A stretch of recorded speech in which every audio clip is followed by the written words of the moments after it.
For those of you who don't know me, my name is Priscila Viera. I am 25 years old. Since the topic of today is education, I'm going to start you off with mine for the people here who don't know me. I have a bachelor's in international relations and I have a master's degree in international management. But more important than any of that is this fact. I am a Christian. Amen? Amen. When Ms. Byard asked me to speak a few words about Christian education, it made me a little nervous. But if there's one thing that I believe in and that I'm always doing free marketing and free publicity for, it's Christian education. And so I might as well tell you a little bit about why I believe in it so much. So what can I tell you about my experience? I studied at Richardson Adventist School, today known as North Dallas Adventist Academy, for 10 years. 1st, 2nd, 3rd, 4th, 5th, 6th, 7th, 8th, 9th, and 10th grade. That school was my second home. I was there Monday through Friday, Saturday, and Sunday. My friends from church were my friends from school who were my friends from Pathfinders.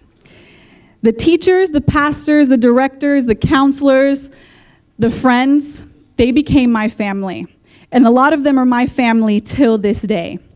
Looking back, I see that the time and the investment that those educators made towards us and the time they invested in us went way above their pay grade.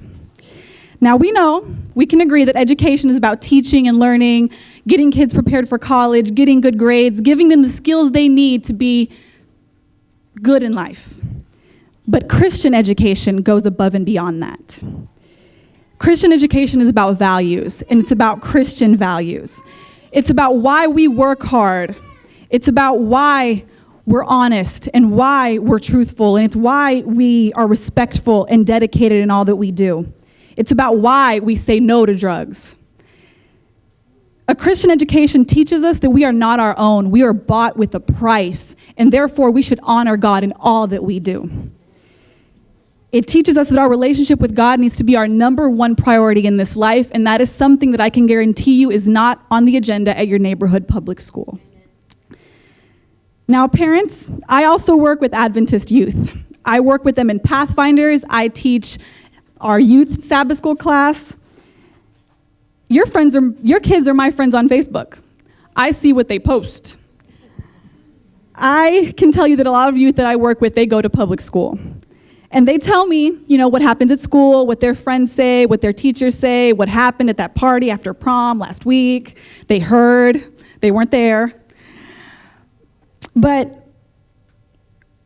what scares me is I know I'm getting the PG-13 version of what's going on, and even then it's enough for me to say, are you serious? Are you serious? And I'm not naive. I know that school today is not what it was 10 years ago, 20 years ago.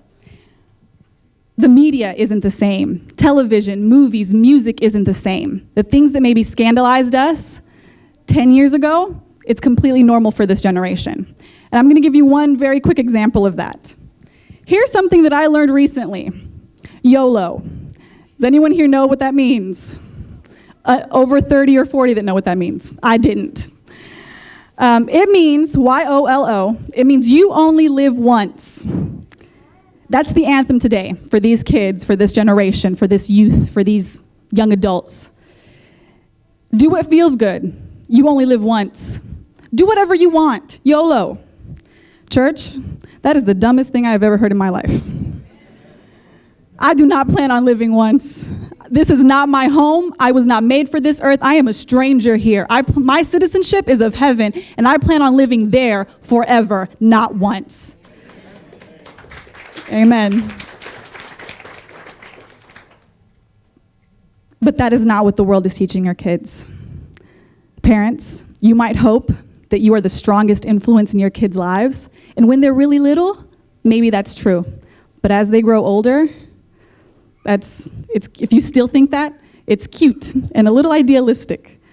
But the truth is that what they watch, what they listen to, and most importantly, the people around them will influence who they are and who they will become. And there's nothing more susceptible to influence than the mind of a child and of a teenager. It is a time in your life when you get to decide who you are, who you're going to be, which side you're on. And it is a time in your life where the devil will try his hardest to corrupt you. So we might hope as well that what our kids learn for a few hours each day on Saturday is enough to prepare them for that spiritual battle that they will fight every day. but it's not. And let me drive this point home. A Christian education at school will never take the place of a Christian education at home, but it will work with you and not against you. It will work with you for those 8 hours a day you are away from your kids. It will work with you and not against you in building up their character, their values, and their faith. The greatest responsibility we have as a church towards these kids is to train them in the way that they should go so that when they are older, they will not turn away from it. That is the greatest investment and sacrifice that you can make and that we can make. And I know it's not easy. And let's be real here. I know it's not cheap. It will take your time. It will take your money. It will take your prayers. It will take your active involvement.